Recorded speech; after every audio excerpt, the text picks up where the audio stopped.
Hi guys, and welcome to the How to Build Muscle and Lose Fat Step-by-Step course tutorial. Before we delve into the course, I want to thank you for choosing me as your mentor, and I hope that you enjoy this course as well as benefit from it from the valuable information I've been able to put together. I want to start off by telling you guys a bit about myself and my experience in this field. I have a BTEC Level 3 Sports Science Extended Diploma which I studied for 2 years at college, as well as studying sports rehabilitation at university for 3 years. So I know all about the body's functions from the skeletal system to the muscular system and how they work together. I'm currently working as a personal trainer as well as being a nutritionist, so I know what I'm talking about when it comes to training methods and dieting to reaching your specific goals, whatever they may be. The main question I wanted to answer for you guys today is, why did I create this course? I created this course to help anyone who is confused on this topic of building muscle and losing fat and being able to maintain it. There's a lot of confusion on this topic on the internet of articles saying different things confusing you guys, and I want to be able to clear the air. And like I said before, in this course I'm going to be able to tell you everything you need to know from building muscle and losing fat to what foods you should be eating and what training methods are best for getting to your ideal body shape. I know you guys are eager to learn, so I'm not going to drag this intro out any longer. So without further ado, let's get into it. Hi guys and girls, welcome to the course overview. In this course, I'll be going over the fundamentals for how to build muscle and how to lose fat in the most efficient way possible.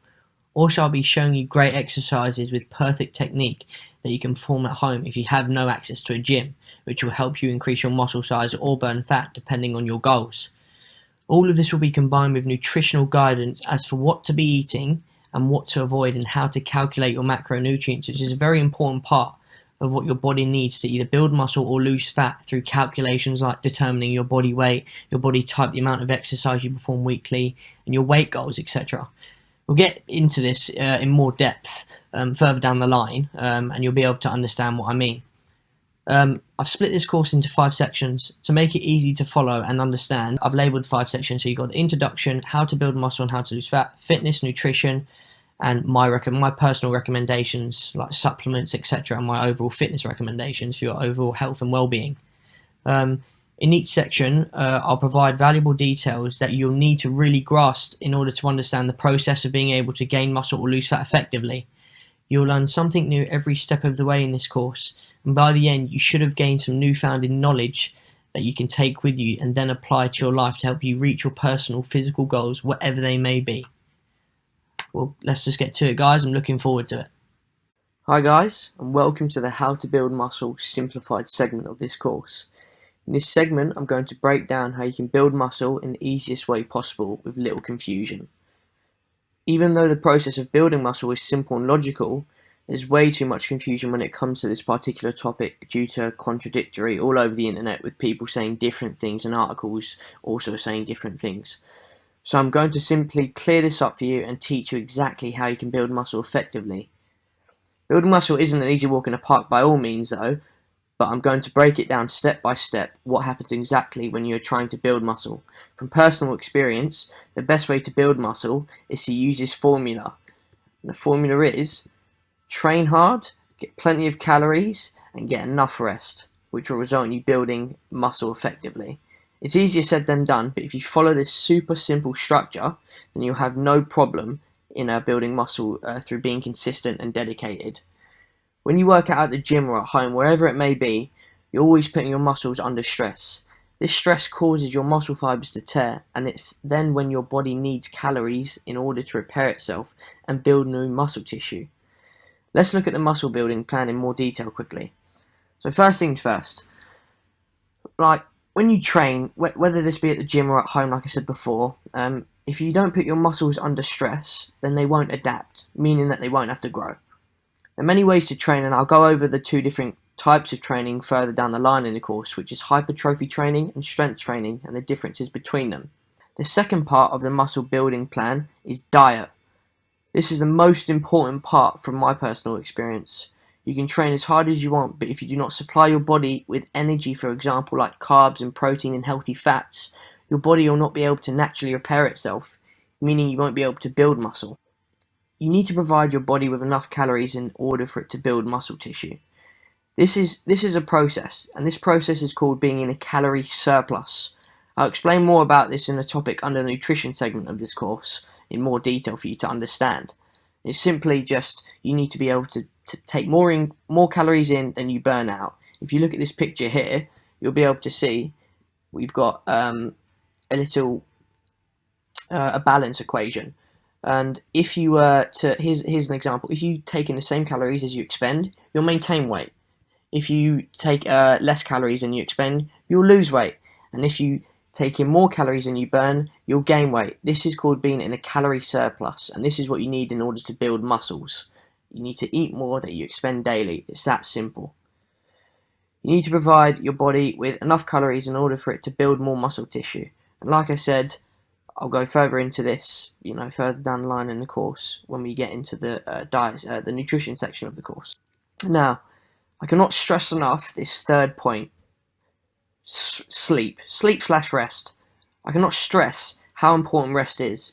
Your body doesn't build muscle while working out or while being active. It needs time to rest in order to create new muscle tissue, predominantly when you're sleeping, like I said before. This is why rest is so important when it comes to building muscle effectively. You need to be getting at least 8 hours of sleep minimum per day in order to supply your body with enough time to repair and build. If you're getting under 8 hours per day or struggle to sleep, then I highly recommend that you take naps throughout the day to give your body that important time period where it can build muscle. Not only is rest good for building muscle, but it's good for your overall health. Rest can be a turning point for your performance while working out. Trust me, I know. If you don't get enough rest from staying up, whether that be staying up late tonight or going out for a drink, whether it be with your friends the night before, then you'll feel tired and you'll basically feel lethargic throughout the day. This can have a negative effect on your performance, and this is the last thing you want to happen, trust me. Hi guys, and welcome to the How to Lose Fat Quickly segment of this course. In this topic, I'm going to break down the science behind how to lose fat. Losing fat is also something people are confused about, like I've spoken about in my previous segment about how to build muscle. And there's a lot of different things and different opinions being said of how to lose it quickly and different strategies, but I'm just going to break it down plain and simple for you guys so you understand the exact process of how to lose fat and how to lose it quickly if you're looking to get into great shape. All right, now the first step on how to lose fat is pretty simple. You've got to be able to calculate your calorie intake. It takes 3,500 calories to lose 1 pound of fat. That's a fat, guys. So if you're looking to lose, for example, let's say 2 pounds of fat per week, then the treadmills, it's not going to cut it for you guys. You've got to be doing vigorous exercise as well. You need to be doing a combination of things, not just exercise and calculating calories, but you need to be doing exercise that contains resistance training, cardiovascular training, combined with obviously a well-structured diet plan, which we'll go into now. So moving more specifically onto the diet side of things, you need to find out what your calorie intake should be through calculations that you can get online, like working out your macronutrient intake. It's all free online. There's loads of different websites, and further down into the course I'll show you how to do that. The basis of this is so that you can figure out how your body needs, what your body needs to maintain weight, and then from there you can start cutting the amount of calories you take in. So normally cutting about 500 calories per day will result in a total of 3,500 calories less per week, which would help you reaching a goal of losing 1 pound of fat per week. Like I said before, you have to combine this with your training, and training is very important.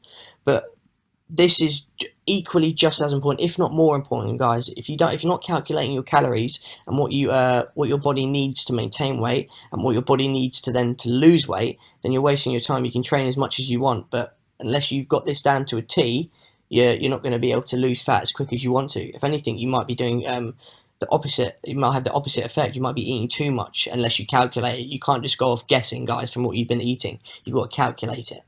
Right. So moving on to training, this is just equally as important. Like I said, you need to be training insane or remain the same. It's that simple. It's my favorite saying: train insane or remain the same. Too many people just expect to lose like significant amounts of weight by just being in a calorie deficit, which is a negative way of thinking. You need to be working multiple muscle groups out vigorously to help shred that fat if you're looking to get in phenomenal shape. For example, like here's an example. A bicep curl versus a preacher curl. So a standing bicep curl versus a preacher curl. The difference is between an isolate movement and a compound movement. All right. So in a preacher curl, you're predominantly just working out your bicep. It's an isolated movement. It's specifically to target your biceps. I'm not saying that's a bad thing, but if you compare it to a standing bicep curl, This standing bicep curl requires you to work your biceps as well as keeping your core tight to maintain balance, pulling your shoulders back and keeping your legs slightly bent. This is called a compound movement. A compound movement is something that works out several muscle groups at once. So if you're looking to lose fat, the best bet is to do compound exercises. I'm not saying isolates are bad.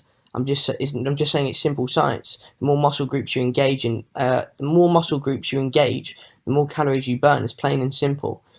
So if you're looking to shred fat quicker than just casually just being on a calorie deficit, obviously, one, you've got to work out, and two, if you're working out, make sure you're doing exercises that will benefit you even more. So stay away from the isolates. You can do them, but make sure you get the fundamentals in, the compound movements in, that work out multiple muscle groups and help you burn that fat and sweat more. Now, lastly, the last point into losing fat quickly, I'm going to talk about the main thing you need to lose. You need to lose your negative attitude. That's one thing.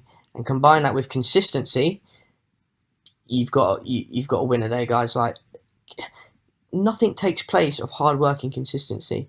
You must be consistent in order to achieve your goals. And if you're going to start dieting and training but then stop after 1 week, then there's no point in fooling yourself, guys. You need to have your head in the game. Losing fat consistently is a tough mental battle. It's very hard. It's very what's the word? It's very demanding on the body, and there's always been moments when I've been on a diet and you feel lethargic and you feel like you're not getting enough food. You feel hungry. You feel like you want to eat that chocolate bar, but you've got to never give up. You've got to keep track of what you're doing, guys, and remember the end goal of what you want. Here, set goals, keep track of what you're doing, and never give up, guys. They're my 3 most important points that you need to stick to. So make sure you keep prepared throughout your diet plan and your workouts, and you're onto a winner to losing fat quickly. Hi guys and girls, welcome to the segment of can you build muscle and lose fat at the same time? In this segment I'm pretty much just going to break down the science behind it almost, just basically, and as simple as I'll make it as quick as possible, you guys, with little confusion. I get asked this question a lot, if you can build muscle and lose fat at the same time, and it's not a bad question. It's actually a good question. And a lot of people say you can't, because in order to build muscle you need to be in a calorie surplus. In order to lose fat you need to be in a calorie deficit. But you can do both of them at once, guys, and I'm here to tell you how it can be done. So let's go on to the topic of calorie surplus versus calorie deficit, and which one should you be in. I want to make sure I get this right for you guys. So there's lots of if, buts and maybes out there, and the fact is it is possible to lose fat and gain muscle at the same time. Not everyone can do it, and not everyone can do it to the same degree due to different metabolisms and people's bodies reacting different ways to different stimuli, etc. But here's how you go about doing it. So the first most important step is to put yourself in a calorie deficit. You need to be in a calorie deficit to lose fat and build muscle. You need to be in a calorie deficit, guys. And that's just from cutting your calories down from what your normally calorie intake is for maintaining weight. Like I said in your like I've mentioned in the how to lose fat segment of this course. So you just need to cut the amount of calories down that you're taking in. You guys will remember this graph here. So in order to lose weight, you need to be burning more calories than you're putting into your body, and therefore you'll lose weight. But in terms of building muscle as well, people say you can't build muscle like this. Well, actually, you can build muscle like this. Obviously not to a significant amount as much as you can as being in a calorie surplus, but you can build muscle in this. You can build lean muscle by being in a calorie deficit. There are lots of different ways to achieve that, but the main point is when you're in a calorie deficit and your body's looking for fuel to build new, more lean muscle, it looks for a second source of energy. And that energy will come in the form of fat, what your body's naturally already got. So once it's realised it's run out of the calories you're giving to it, you're starving it of the calories it normally needs to maintain weight, it will then start digging into its second source, which is digging for that extra fat that you've got around your body, whether that, all over your body, wherever fat is stored. And then it will use that energy from burning that fat to help create building new muscle. Obviously you've got to be combining this with, training. When you're providing your body with less energy, your body finds it harder, to move blood, pump it around all over the body and break down and synthesize new muscle protein, along with all other stuff involving you keeping you alive, the body's functions. But when you're in a calorie deficit, there is the gap between the amount of fuel your body needs and the amount it gets from the food, because you're depriving it of that almost, because you want to lose the extra pounds of fat. So it starts looking for something to fill in that gap, and in most cases that something will be a large pool of chemical energy, like aka fat, stored in your body. The answer to the question overall is yes, you can build muscle and lose fat at the same time, guys. It is a difficult procedure, and it's not easy to be done. I'm not saying it's easy by any means, but it is possible, guys, and it's been proven in many studies, like from universities and scientists. It can be done. You can lose fat and build muscle at the same time if you want to. It does have different effects depending on if you're a beginner, for example, in looking into the fitness industry. Beginners tend to they build muscle a lot quicker than people who've been going to the gym for years. They find it harder to build muscle. So it does vary for different people, but that only comes with experience and how long you've been doing it. But regardless of however long you've been working out or been dieting for, it is possible, guys. Hi guys, and in this segment I'm going to quickly talk about, can you build muscle or lose fat through home workouts? So firstly, we're going to talk about the benefits and the negatives of working out at home. So let's jump into it. So what are the benefits of working out at home? 1, there's no membership fee like there would be at a gym. 2, it eliminates the traveling to the gym. 3, it's more convenient, so if you've just had a hard day's work and you haven't got time to go to a gym, it might be more convenient for you to work out at home. And 4, there's no queuing to use gym equipment. So for example, if you're at the gym, there's been many times where you might be waiting to use a particular machine and you have to wait for someone to finish their sets and reps, and all you want to do is get your exercise done and leave the gym as soon as possible. Now, what are the negatives of working out at home? 1, you need to use your imagination to maintain interest in your training. So this is very important. This is a key point, and I'll get back to that later on in this video. 2, it can become demotivating training alone. 3, you're likely to be better suited to equipment at the gym. And what I mean by this is there's going to be equipment at the gym that might isolate muscles better than a particular exercise at home. And 4, there's no social aspect. And I put for some in brackets because some like to be by themselves and get through their workout as quick as possible, whereas others like to take their time and speak to people, have the social aspect like being at a gym. So that might be a negative of working at home for someone like that. Now, going back to that point I said about having a good imagination of being at the gym because you've got to be inventive with your exercises, this brings me on to this example of a push-up. So here I've got, there's a guy doing a wide grip push-up. He's trying to train triceps, and he doesn't know what to do once he's, he's doing 12, 15 reps easy, and he's just doing it over and over again every day, working out at home, whatever it may be. So what does he do? What can you do? This is where you've got to implement the progressive overload principle into your session, guys. As well as I told you about doing it in the gym, you've got to do it if you're at home as well. So you've got to make it more difficult and more demanding on the body, so you get a response for it to stimulate, protein synthesis in order for you to grow if you want to gain size. Or if you're trying to lose weight, you want to, look to get those reps in, get your heart pumping as fast as possible. Stuff like HIIT training is very good for that because it gets your heart pumping as fast as possible, and then you have like short breaks, and it's good to, burn fat really quickly. But moving back onto, how can you improve an exercise, progress to a different exercise. So you've got a wide grip push up here if you're training triceps, and if you want to make it harder, an example might be you might want to go to a diamond push up because that will isolate your triceps more. And if you find then you're getting to 12 to 15 reps of that and you're finding it easy after a few weeks, then what do you do then? Well, it's simple. You can decrease the rest period, you can alter the exercise, and what I mean by that is you can, when you're going down chest to the floor of a diamond push-up, you might count to 5 and you might go down slowly and explode up, change the dynamics of the exercise for your benefit. It's all about benefiting it to suit your needs, guys. Whatever your goals may be, whether it's to lose fat or build muscle, you need to alter the exercise to benefit you. So there's many variations you can do of different exercises. It's all about implementing that progressive overload principle in order to get the best out of your sessions at home. So if you're going to work out at home, make sure you're inventive with your exercises and make sure you push yourself to the limits where you know you're going to make progression quickly and efficiently. Hi guys and girls, welcome to the progressive overload segment of this course. In this course I'm basically going to go over what progressive overload is and how you should be implementing it into your workouts, whether they be at the gym or at home, in order for you to see improvements, whether that be on strength, whether that be getting more toned, whether that be increasing muscle size, whatever it may be, so it can benefit you the most way possible, most efficient way possible even. Let's get straight into it. So when you're trying to create the most effective workout routine possible, your goal is to use your frequency, your schedule, the intensity, the volume, and obviously your exercise selection as the optimal tool possible so you can achieve your goal. And if you do that correctly, you're pretty much guaranteed to get the best results you can, right?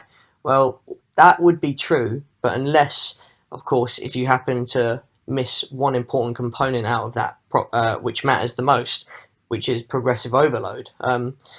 This is like progressive overload. It's a component that can turn the most perfect workout program into a waste of time, a load of garbage, useless, and like it makes or breaks your workout. Progressive overload is absolutely key for a successful workout program, and I'm going to tell you why.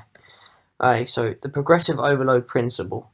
The human body, when you put in it, when you're going to the gym, whether you're working out at home or either, its function, your body's goals is to keep you alive. Its main goal is to keep you alive, keep you functioning in the most beneficial and efficient way it can, and that goes by the means of whatever it can do to keep you alive. It will carry on doing that, and if it's sustaining it, it will be happy. It will be happy as Larry there, unless you change, unless you force it to come out of its comfort zone.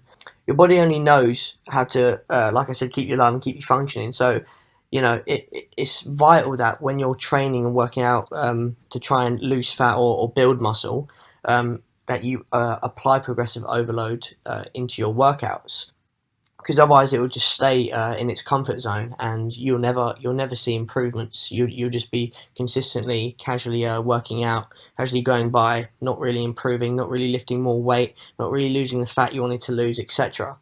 So the only way your body will change is by you creating an environment that proves to your body that these changes and improvements must be made.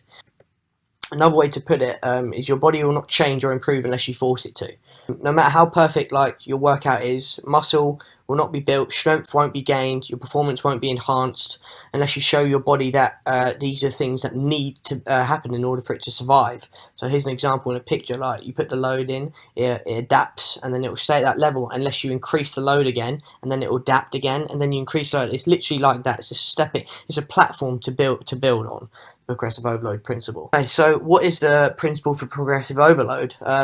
So in order for your body's muscles to grow, performance to enhance, strength to increase, then the human body must be forced to adapt to a tension that is of higher demand than it has ever experienced before.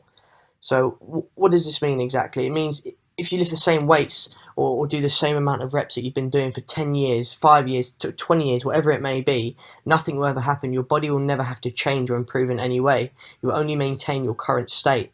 But however, if you increase the demands that you're placing on your body by increasing the weight that you're lifting at the gym, or changing the exercise that you're doing at home, making them harder, more difficult, so it shocks the body,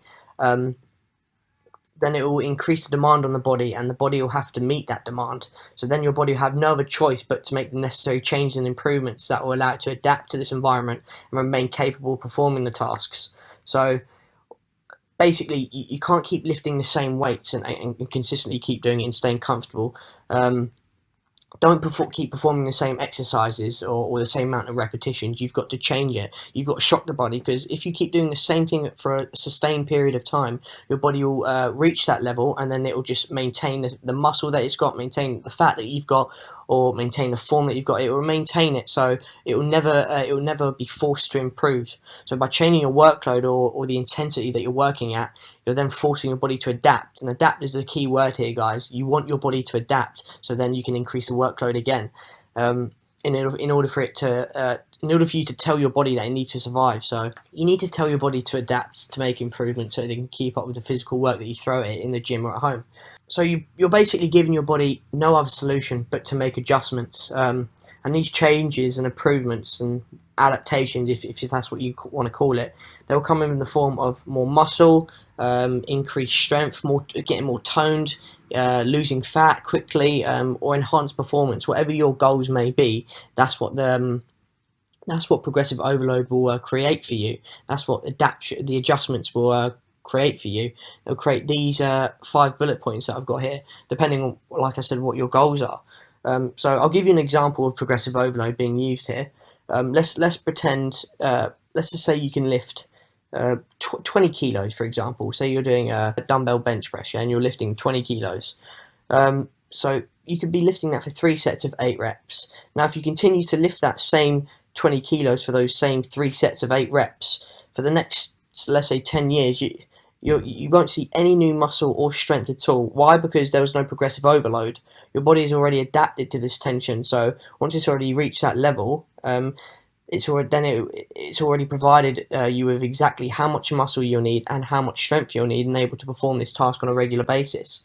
Because you aren't increasing the demands being placed on your body, you're not going to see your body change or make any further improvements, and that's because you're not, implementing progressive overload. So when you're planning your workouts, when you're creating a diet, when you're creating new exercise that you do, or whatever it may be to do with working out, or you've got to apply the principle of progressive overload if you want to increase. Once you've got to your level, that's fine. You don't have to do it anymore. You can stay at the level. Once you've reached your body goals, once you've reached the perfect state of what you want your body to look like, then you don't have to apply the progressive overload principle anymore.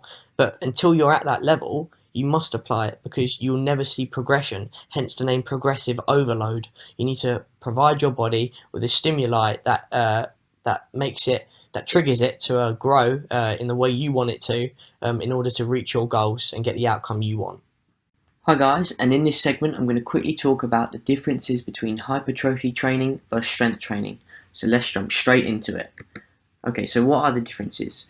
Well, hypertrophy training is designed to induce maximum muscle damage for size gains, which increases strength potential. The rep range you'll be looking for is between 15 to 20. You'll be having much shorter rest period, between 1 to 2 minutes, and using lighter weights or moderate exercise in order to get 15 to 20 reps out of. Whereas strength training is designed to use your ability to use your muscles at maximum capacity to lift the heaviest amount of weight as possible.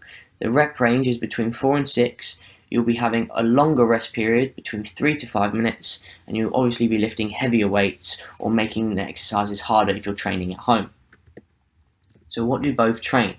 Well, hypertrophy training, aka high volume training as I like to call it, is used for increasing muscle size. It also helps increase your heart rate, and it helps decrease your body fat. That's why when you see professional bodybuilders or fitness models getting ready for a competition, rarely will you see them do any sort of strength training. It's all hypertrophy training. Why? Because hypertrophy training means higher volume, higher reps, high amount of sets, giving you that pump feeling while also keeping their heart rate high, allowing them to burn fat with their metabolism being in overdrive. Hypertrophy training basically creates micro tears in your muscle. That high amount of volume, that amount of stress you're putting your muscles under, creates micro tears in your muscle fibers, causing them to grow, causing them to get bigger. Now, moving on to strength training, which I like to call lower volume training, the overall goal is to increase your overall strength. You're lifting in less volume and you're lifting much heavier weight compared to hypertrophy training. This is why you see professional bodybuilders strength train when they want to bulk and add some overall size to themselves. So strength training helps keep their heart rate much lower so they don't lose so much fat, which means their metabolism will not go into overdrive. So essentially they want to add to their size what they've already got. So The key components to increasing, your strength is low volume on your repetitions and increasing your weight load, also known as progressive overload, which we've already talked about, guys, and having longer rest periods.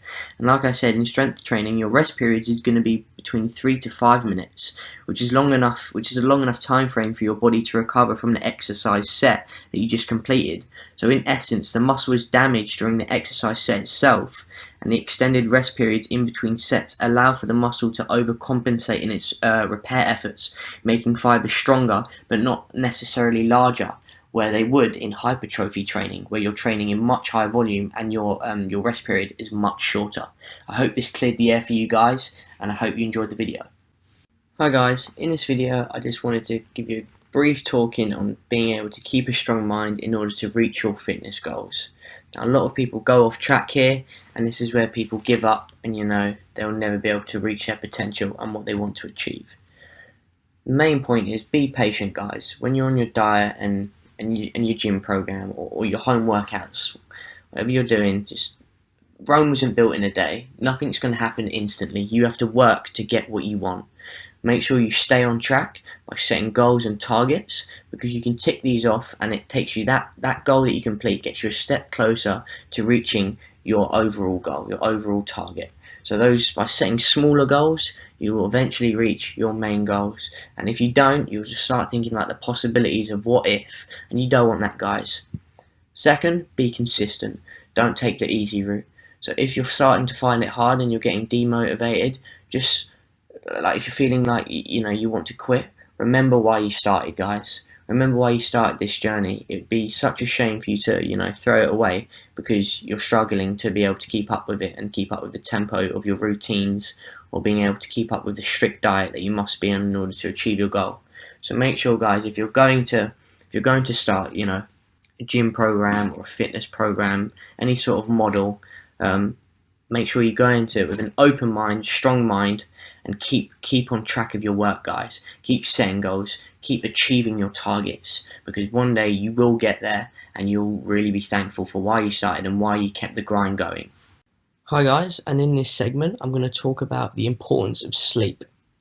So you guys probably all understand how important it is to have your rest days as a part of your fitness routine, but have you guys ever considered how much sleep you get every day can affect your overall performance?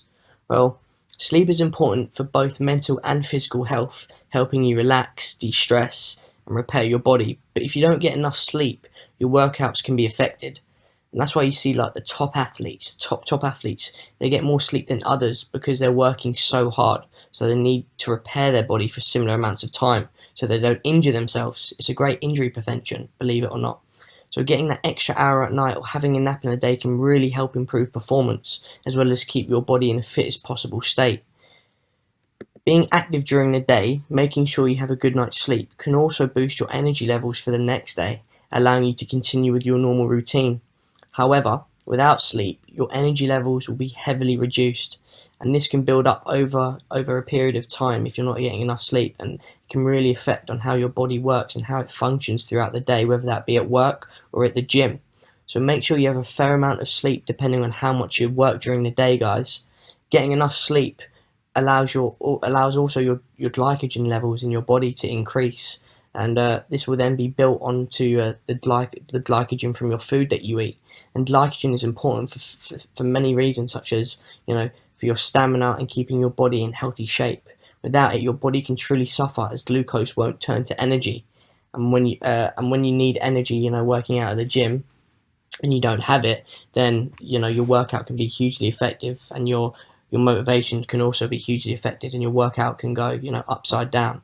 So sleep is needed to help your brain concentrate. It helps aid recovery of fatigue, and when at the gym or during workouts, here's an example: hand-eye coordination is very important. So if you're tired, you won't perform to the best of your abilities. So this means that you won't get the satisfaction from working out, making it super unenjoyable and something you don't want to do. But if you get enough sleep, you can help prevent this. But don't let it get to that, guys. I'm telling you, improve your quality of sleep. You need to make sure you're getting at least 8 to 9 hours, which is a recommended guideline. But I recommend at least getting a minimum of 8 hours to help you, carry out your activities for the next day. Hi guys, and in this segment I'm going to talk about how you should be calculating your macronutrients. So let's get straight into it. So firstly, step one, we need to find out what your resting energy expenditure is, also known as REE. And then after we find that, we then need to find out what your total daily energy expenditure is, TDEE. And then we're going to follow up this simple formula that I've got written down here. So what is resting energy expenditure?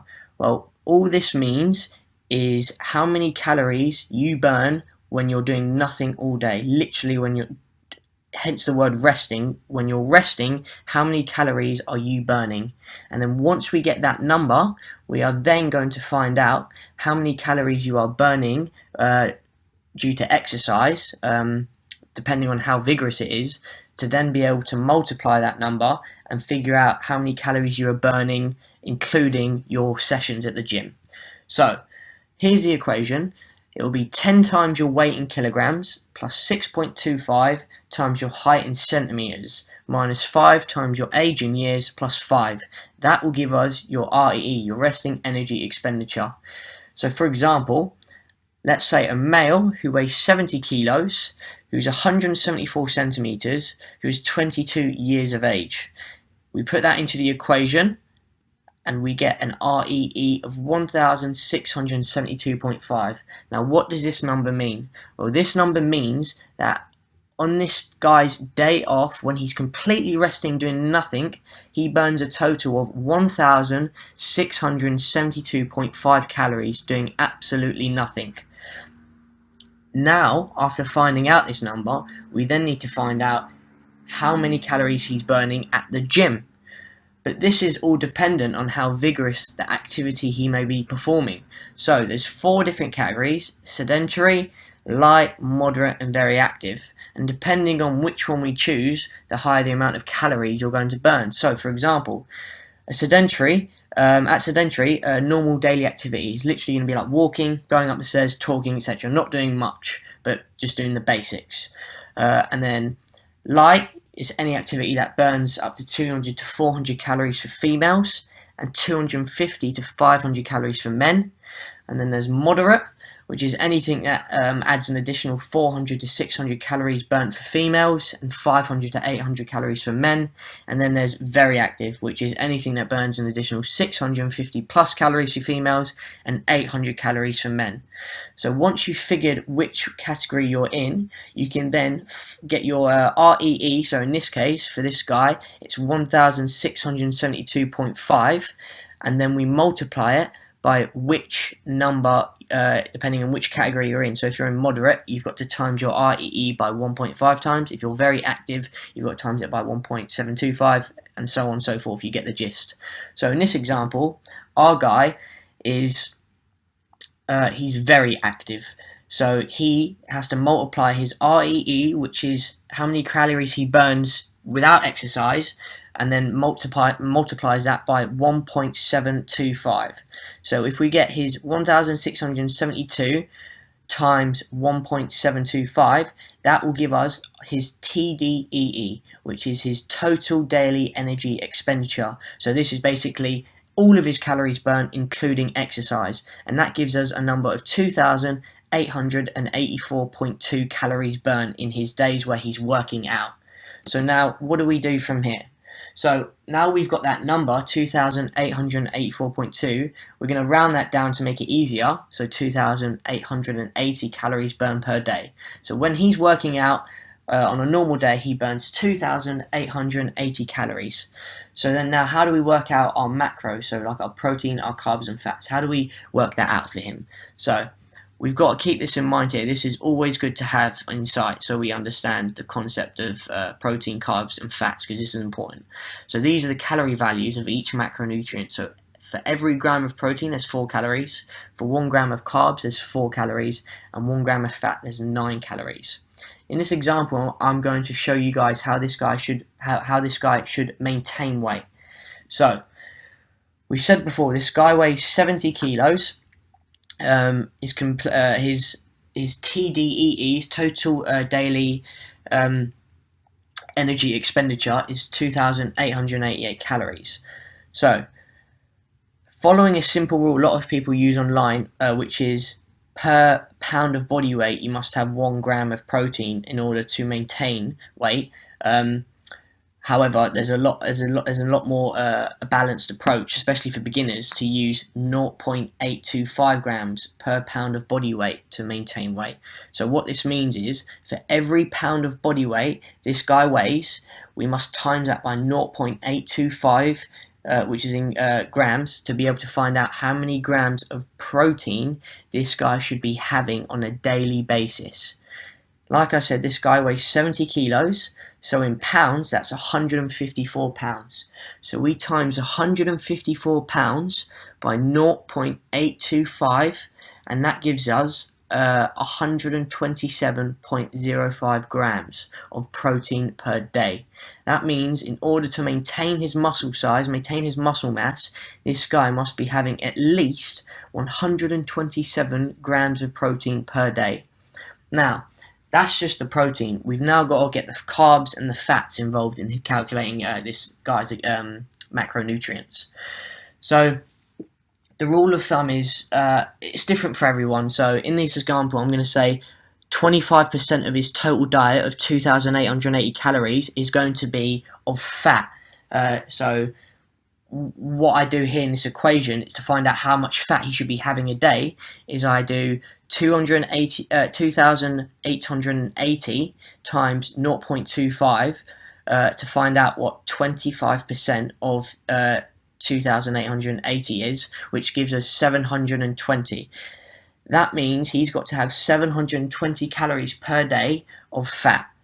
And then to find out how many grams that is, we then divide 720 calories by 9, because 9 calories is 1 gram of fat.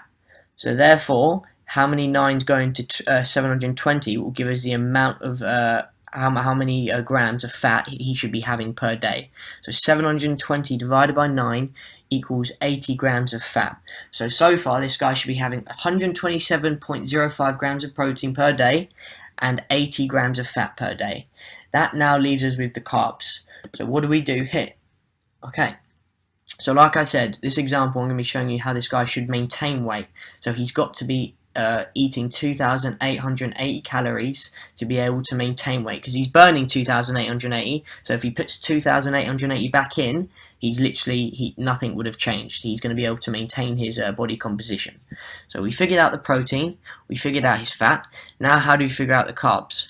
So what we do here is, from subtracting the amount of calories in our protein and fat from our total daily energy expenditure, our TDEE, we then allocate the rest of the remaining calories to our carbs. So finding out what 80 grams of fat is in calories and finding out what 127.05 grams of protein is in calories, we can then minus that off of the total, which is 2,880, to find out how many calories are left in order to allocate to carbs. So protein, 127.05 grams is 508.2 calories. Fat, 80 grams is 720 calories. Which means, if we add those two numbers together and then subtract them from 2,880, we are left with 1,651.8 calories left over for carbs.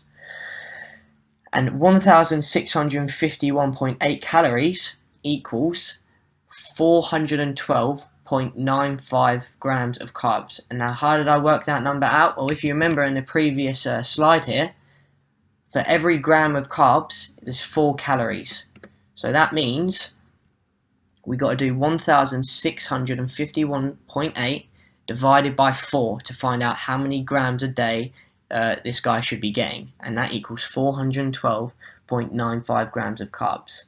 So that's a simple way of breaking down how to calculate your macronutrients to maintain weight. There's just an overall example of what the guy's intake should be and how it should look. But in terms of, that's just to maintain weight. In terms of now how do you alter that to build muscle and how to lose weight?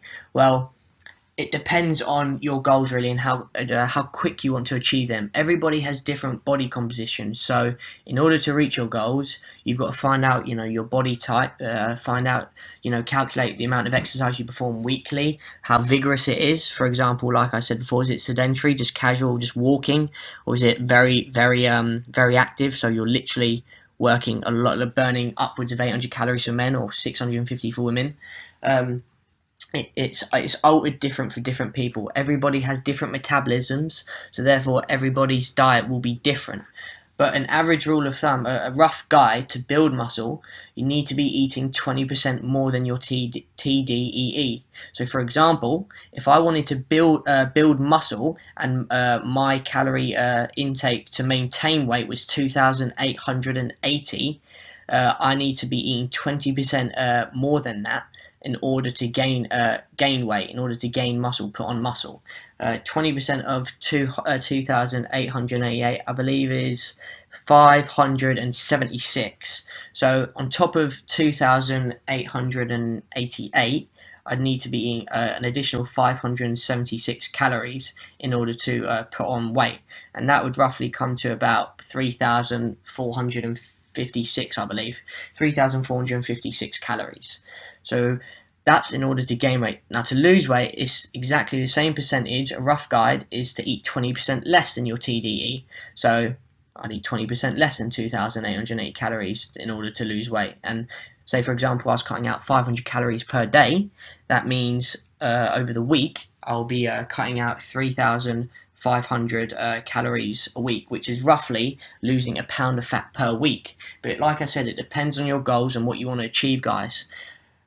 But one thing people seem to forget to talk about when calculating your macronutrients, it's all well and good being able to calculate them and then being able to, sustain your diet over a long period of time. But after a certain period of time, it's different for different people. Like different bodies adjust differently. But after a certain amount of time, your body's going to adjust. It's going to adapt. So it's going to realize that you're either eating enough to put on muscle, or you're eating less to lose weight. So if it figures out, say for example, you keep eating 20% less than your normal calorie expenditure is, your total daily energy expenditure is, it's going to then adapt and then realize that it needs to slow its metabolism down in order to function properly, meaning that over time it'll adapt and your progress will slow down. That's where you then need to alter calculating your macros again. It shouldn't be major in terms of the differences in calculating them, but things should get higher, things should get lowered, like protein, fats, carbs, in order to help meet your goals. Otherwise your body's going to reach a plateau and you're not going to be able to progress further. But anyway, I hope this video helped you guys, and I hope you can kill it out there and reach your goals.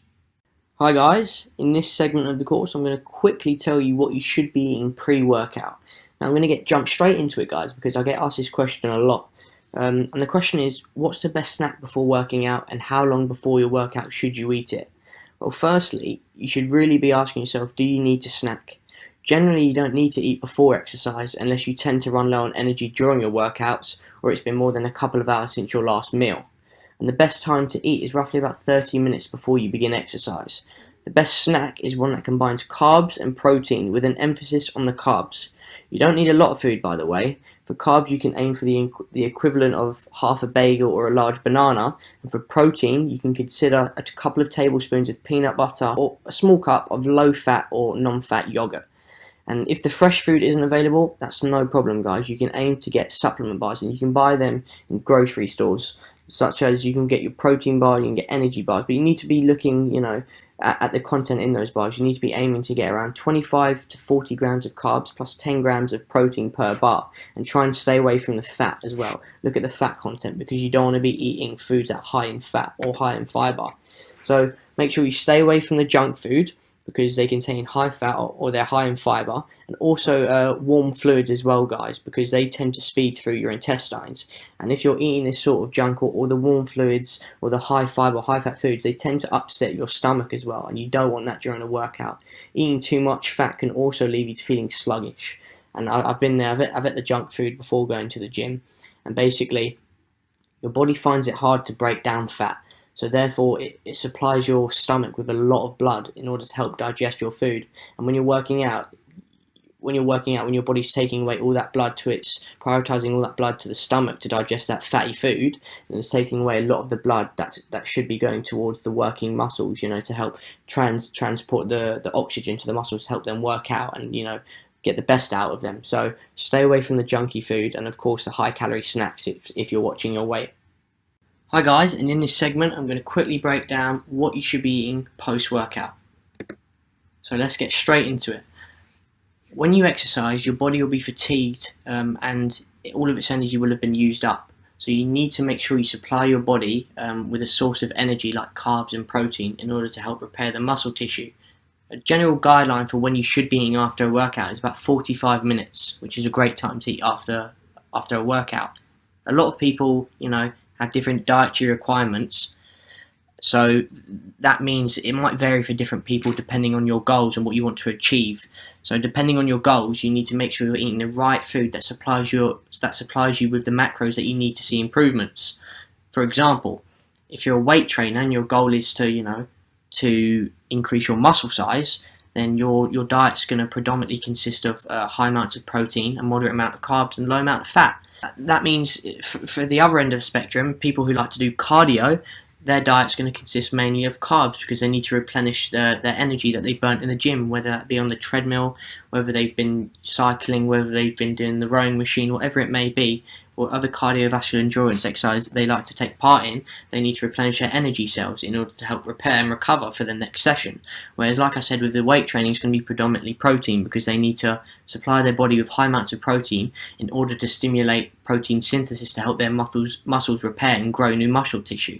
What I recommend in terms of what you should be eating after a workout is very vague. So for protein, you can have stuff like fish, chicken, turkey, which are all rich in protein. And for carbs, you can have sweet potatoes, whole grain pasta, potatoes, brown rice. These can all help increase your glycogen cells and help you repair your energy cells and get your glycogen back into the muscles to help them function again as efficiently as possible.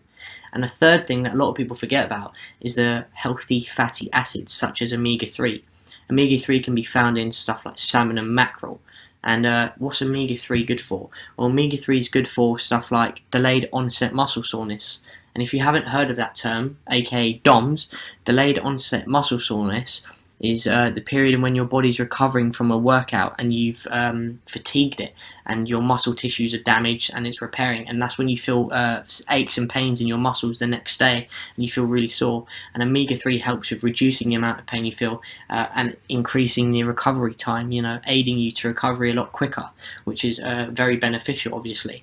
So I highly recommend you look at your dietary requirements, look at your goals before you plan what you should be eating before you work out and after you work out. So in order to get the most effective results possible. And if you don't have access to fresh food like chicken, your sweet potatoes, your salmon, like your 3 macros, then you can get your macros from substances such as protein bars or energy bars, if you will. I talked about in the previous videos about protein bars, getting a good amount of protein in the bars, a good amount of carbs in the bars, depending on your dietary requirements. Energy drinks also help keep you hydrated and replenish electrolytes, keeping you functioning to the best of your abilities and help you repair. And also, obviously, it's a given water, guys. You've got to make sure you're keeping hydrated at all times, even during your workouts, because water is super vital. We're made up of 60% of water, so we need to keep hydrated at all times in order to get the nutrients all around to our muscles around the body and remove the waste and help us, regulate our body temperature and cushion our organs and joints, which is super important when it comes to working out. So make sure you're eating the right foods, guys, and make sure you're planning out what you should be eating depending on your goals. Hi guys, in this segment I'm going to talk about the differences between cheat meals versus cheat days. So how much is too much cheating? Is it better to do a full day cheat or just one cheat meal? Well, I highly recommend you stay away from cheat days.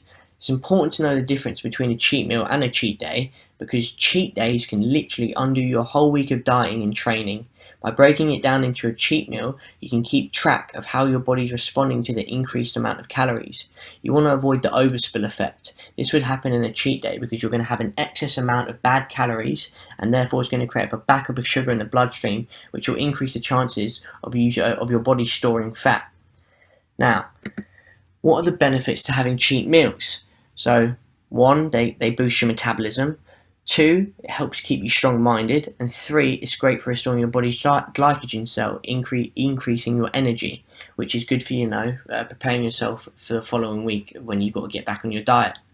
For example, when you're on a weight loss diet, you should consume fewer calories than what your body needs to maintain weight. However, over a sustained period of time, your body will grow used to a low-calorie diet and adjust accordingly, which can lead to a plateau effect. This means your body will reach a stage where you've been given it a low amount of calories and it will adjust to that low amount of calories, and then it will slow down the rate at which you want to make progress to lose weight. So your body will just, the amount of calories, if you were giving it 2,000 calories normally, and then on the diet you're now only giving it 1,500 calories per day, your body will adjust that, and that 1,500 will now be the amount of calories you need to maintain weight. Your body's very clever in adjusting and being able to adapt in certain situations.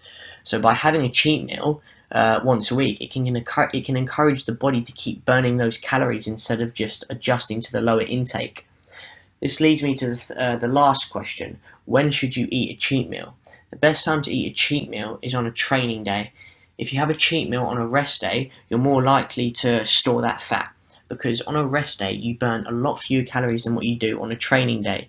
So therefore, if you have a cheat meal on a training day, you give yourself the chance to burn a few of those extra calories off when you're in the gym working out, whether it be at home, whether you're doing cardio, whether you're weight training, whatever it may be, and you give yourself that extra chance to burn those calories off that you would have eaten from that cheat meal. One thing I highly recommend is make sure on your cheat meal that you're still getting your macros, your fats, your your proteins, your carbs. Make sure you're getting the macros you need in there. I'm not saying get them in on that specific cheat meal. I'm saying make sure you get them in that day still. It doesn't mean you can go off track in terms of your macros. It means you can have a cheat meal to release the stress from being on a strict diet. So make sure you get, if you're meant to be on 140 grams of protein per day, make sure you're still getting that. Make sure you're still getting, if you need 60 grams of fat a day, make sure you're still getting that 350 grams of carbs a day. Whatever it may be for your specific diet, guys, make sure you're keeping track of your macros still, and you're still getting that in, because your body still needs that to progress and get the results you want. Hi guys, in this segment I'm going to quickly talk about my supplement recommendations. So let's get into it. So firstly, my first supplement recommendation would be protein shakes. They're great for supplying your body with an extra dose of protein to use for muscle growth, and they're super convenient. I only use protein shakes after the gym and when I wake up in the morning, because my body would have been starved and it is in need of protein in order to help continue repair and develop. I highly recommend you do your research into, there's many different protein shakes out there. There's different ones that provide a different amount of protein, different amount of carbs. So there's many different things according to your dietary requirements. So you need to do your research in your protein shakes if you're considering getting one. My second supplement recommendation, my last supplement recommendation, is creatine. Creatine is a molecule that's produced naturally in your body. It provides energy for your muscles and other tissues. However, if you're taking it as a dietary supplement, it can increase muscle creatine content by up to 40% beyond its normal levels. So this affects your muscle cells during exercise, performance, and promotes muscle gain. In fact, a large amount of research online shows that creatine improves muscle strength. So this is good news if you're looking to gain muscle, because greater strength allows you to perform better during exercise, leading to larger increases in muscle mass over time. But like I said with the protein shake, there's many different things out there, guys, different creatine supplements. So you need to do your research. So the bottom line of my supplement recommendations is that supplements can't provide you with maximum weight gains if your nutrient and exercise programs are seriously lacking. So don't think that by just taking supplements and not being on a diet, guys, you're going to achieve your goals. I'm not saying that at all. Supplements just help you get to your goals, because they help the recovery process, fasten up a little bit. So make sure you're eating the correct amount of calories, the macros you need in order to, get your goals, and don't rely on supplements as an easy way to get, to achieve your goals, like I said.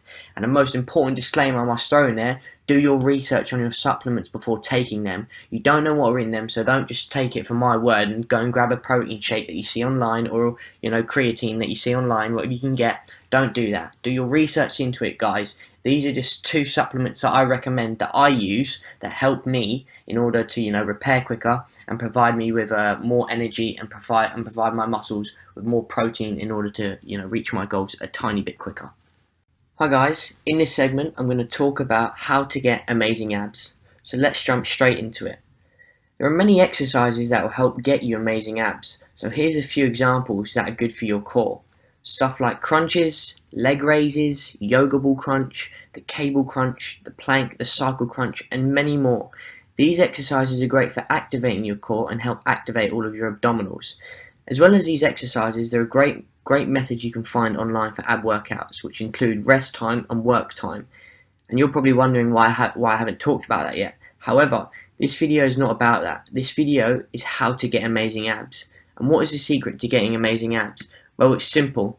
Abs are made in the kitchen, guys. There are far too many videos and articles on the internet that claim by doing an ab workout for 4 weeks or 2 weeks or whatever it may be will help you see all of your abs fully ripped and shredded. That's simply not the case. Remember, abs are built in the kitchen.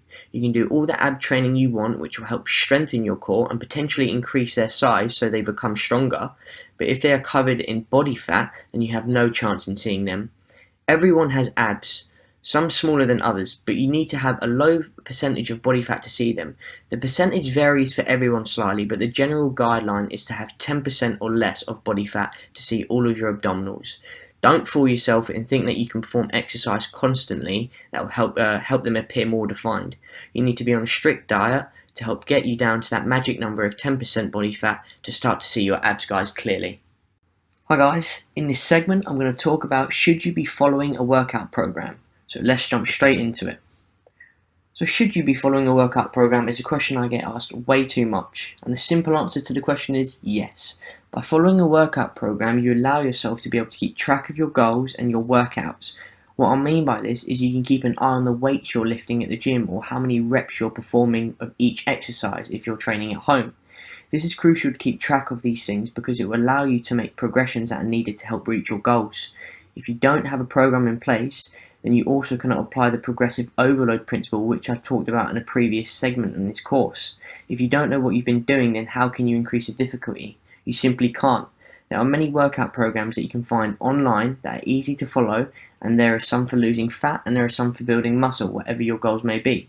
There are different training methods also, like what we talked about in a previous part of the course of hypertrophy training and strength training. Getting back on topic here, you need to have a program in place in order to succeed. Otherwise, you'll have no sense of direction and you'll be playing a guessing game and not have a clue on what you should be doing it, how you should be doing it, and if you need to alter it in order to move forward. So to conclude this topic, guys, make sure you follow a workout program that suits your needs so you can have a sense of direction in order to be able to follow, to use as a stepping stone to see your own progress and help you to achieving your goals. Hi guys, in this segment I'm going to talk about my 5 overall general health tips. So without further ado, let's get into it. Alright, so tip number 1, think positive and focus on gratitude. What do I mean by this? Well, research shows, guys, by having a healthy positive attitude, it helps build a healthy immune system and helps boost your overall health. Your body believes what you think, so focus on the positive and stay away from the negatives. Tip number 2, exercise daily. Now we all know, or we all should know, how important exercise should be, and we've probably been told that we should be exercising more, or start exercising. But did you know that daily exercise can help reduce all of the biomarkers of aging? This includes stuff like improving eyesight, improving lean muscle, normalizing blood pressure, lowering cholesterol, and improving bone density. So if you want to live well and live longer, you must exercise. Studies show that even a minimum of 10 minutes of exercise per day makes a difference. So do something about it, guys. Go to the gym, or go for that jog, or take your kids to the park. Do something. Get something done every day. A minimum of 10 minutes at least can make a huge difference. This moves me on to my third point, sleep. Now, we already had a segment of sleep in this course and the importance of it, but it's got to be in my 5 overall general health tips. It's so important, guys. I can't stress it enough. Make sure you're getting at least 8 hours of sleep per day. Your body needs it to function in the most efficient way possible. No sleep equals feeling lazy and feeling lethargic, and you don't want that, especially, if you're on a diet or if you've got a workout program, because it can have a huge effect on that. Tip number 4, using food over supplements.